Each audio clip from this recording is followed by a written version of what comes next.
First 5 questions are going to be on YouTube, by the way. So we're lying. Anyway, whenever you're ready, Jazzy, go ahead. Switch the slide.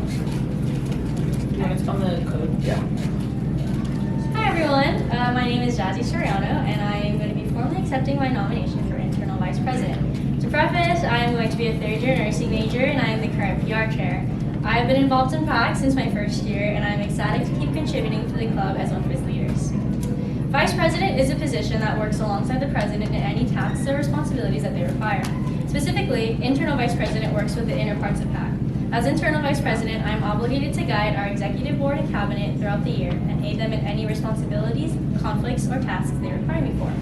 In addition to working with and overseeing Cabinet, I am also responsible for working with the External Vice President in planning PXF, handling ZTP cases, and working with eBoard as a whole to help our Cabinet perform to the best of their abilities for our Gen members.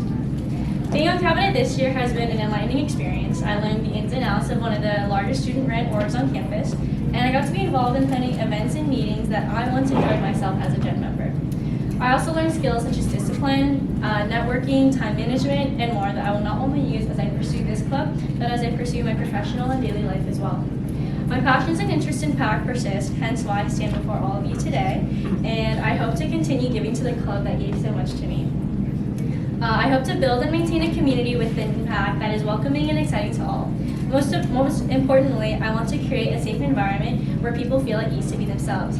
College is a large milestone, especially for first years that move away from home, and I want PAC to be the place that has always been since its establishment, a home away from home. In addition, I hope to preserve this objective throughout the entire year with intentions of keeping members both old and new. I hope to introduce new events and fresh ideas that will attract a variety of members alike while sustaining our traditional pillars that educationally, morally, culturally, and socially benefit the Filipino American community. These have been my goals for the club while being on Cabinet, and I believe that I, and many others that will speak before you, can help further build the foundation for it. I aim to engage with the future Cabinet to effectively implement these goals, and that is why I wish to take on this specific position. Inspired by my friends before me, I wanted to continue my involvement in PAC and take on the role of IVP. As a CAB member, I found myself relying on eBoard the most for guidance and input. Kevin specifically committed to getting to know and understand me and what I needed to feel strengthened in my position. He, along with eBoard as a whole, gave me a platform to where I could voice my concerns, problems, or difficulties, and guaranteed guidance towards compromise or solution. This is what made my CAB experience not only seamless but enjoyable. I want to recreate this experience for incoming CAB members, and as Internal Vice President, I'm able to fulfill that desire. As IVP, I am committed to solidifying the foundation of this position, recognizing that it is a newly established role within the club. I intend to go into this position with an open mind and eagerness to listen to not only what my president wants, but also what my cabinet will need to feel supported both emotionally and mentally. Most importantly, I want to lead alongside them, emphasizing that I am not their manager or executive, but rather a mentor and team player. I intend to accomplish these aspirations by facilitating one-on-ones per semester and roundtables when needed, dedicating time and effort to understand their strengths and weaknesses, and adapting a dynamic from there. To be exact, I want to create an environment where they feel comfortable voicing any concerns, disagreements, or other important matters. I will vouch for transparency and communication as a standard and intend to lead with example. To be a leader is not to manage a group of people, but instead using your power to amplify the voices that look up to you. Although my initial approach is rooted in compassion and understanding, I am committed to also addressing matters with the seriousness they deserve when the time comes. I understand Vice President to be a position that takes on the responsibility of delivering difficult feedback or decisions and enforcing accountability, and I intend to uphold this responsibility as well. I will dedicate time to mastering the balance between demonstrating empathy and leadership and establishing clear, firm boundaries within both Cabinet and eBoard. Ultimately, what excites me the most about this position is the opportunity to be authentic with my future Cabinet with the goal of fostering long-lasting and impactful relationships. As previously mentioned, I remain deeply passionate about this club and am committed to laying a strong foundation for the goals I envision as Internal Vice President. I hope you all consider me for the position for the upcoming school year. Thank you for your time and consideration.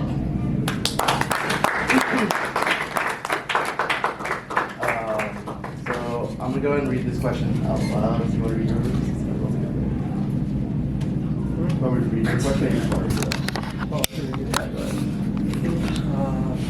So, good speech. What's your approach to getting everybody on CAP to do their one-on-ones? And if somebody isn't cooperating, what's your course of action from there? Alright, so I would open up one-on-ones at the beginning of the semester. I would send out a Google form to them and give them a timeline on when to complete it. I would kind of base this on like what we have coming up. For example, if I'm doing this like after first gen, I would kind of like adhere to our PAC schedule, and then I would go about from there. I would also ask each member for their availability, so I can also comply to that. And then meet up one-on-one from there, whether it's on campus or somewhere near campus, whatever is like, or hopefully we can meet in the middle with them. If someone wasn't to comply with me, I would emphasize that I'm doing this simply for their, or I would emphasize that I'm doing this simply to help them.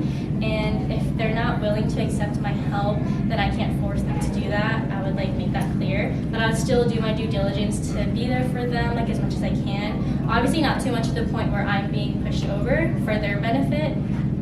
But yeah, at the end of the day, like I am there to support them. But if they don't want the support, then I can't force them to do that. Yeah. Thank you. This next question is coming from me.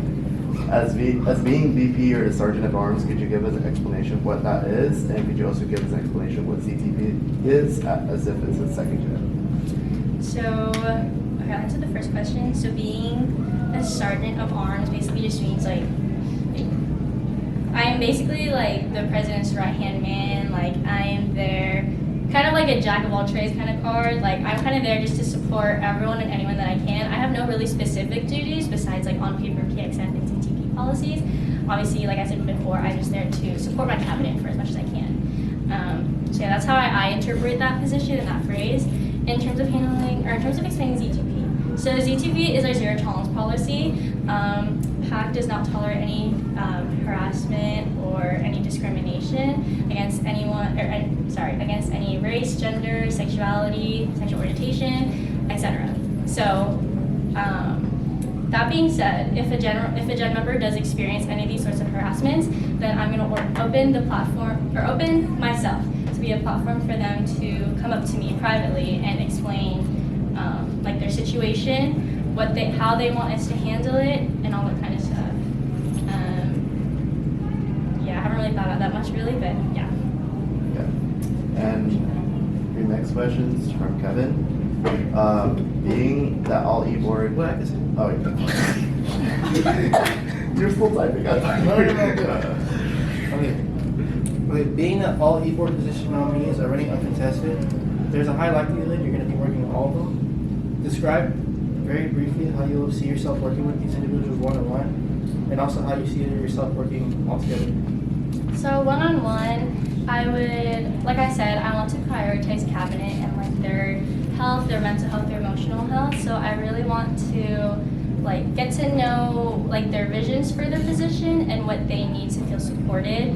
As I said, as I would with my cabinet, I would also do the same with keyboard. They're not excluded.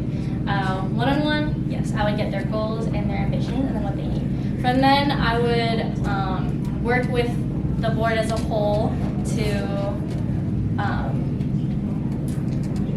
I would work with the board as a whole, like recognizing what they need, and going from there. Obviously, serving as. Lost my train of thought. Obviously, we are serving as the leaders of cabinet, so we should lead by example. I want to establish with e-board that although we can have our fun, we also need to take the serious tone sometimes in the meetings.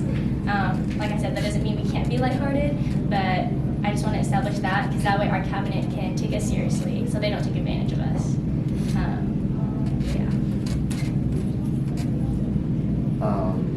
Your next question is coming from Bree. Do you want to just read it? Oh, I can read it. Yeah. So as somebody who is also a woman on e-board, as we know, it can be difficult to draw the line between being like a woman in power and being called things like overbearing, aggressive, bossy, etc. How can you address this issue within your cabinet?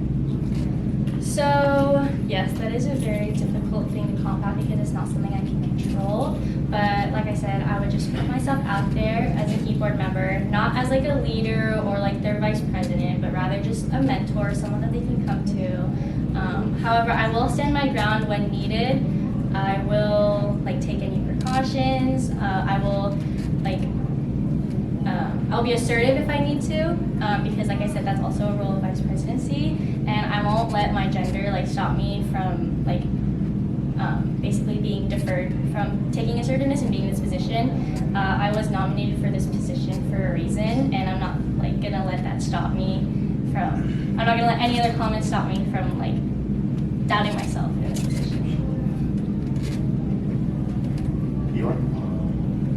So my question is, one of the concerns with PAC this year was the cohesiveness between PCN and CAP. How are you planning to enhance that experience to ensure that every person feels included and that we work together as a group instead of two separate units? So I would work with the PCN coordinators next year. I hope my vision is that it's going to be 4 planners, my EVP, my co, and then the 2 PCN coords, or 3 maybe, however many there are going to be next year, and really take into like work as a group to come up with everything for PXF. In addition, I would emphasize to Cabinet that this is a group event with PCN, and so I would emphasize to really not let there to be a divide between us, although that may be out of my control, but I would do my due diligence to make sure that there's not. If possible, I would also try and schedule like the PCN PAL pairings to be earlier. That way during PXF, we could work with our PCN pals and try and just like work throughout PCN with them. So that will also hopefully create like a better bond. However, I do also understand that that is also not in my control, but it is an idea that I have.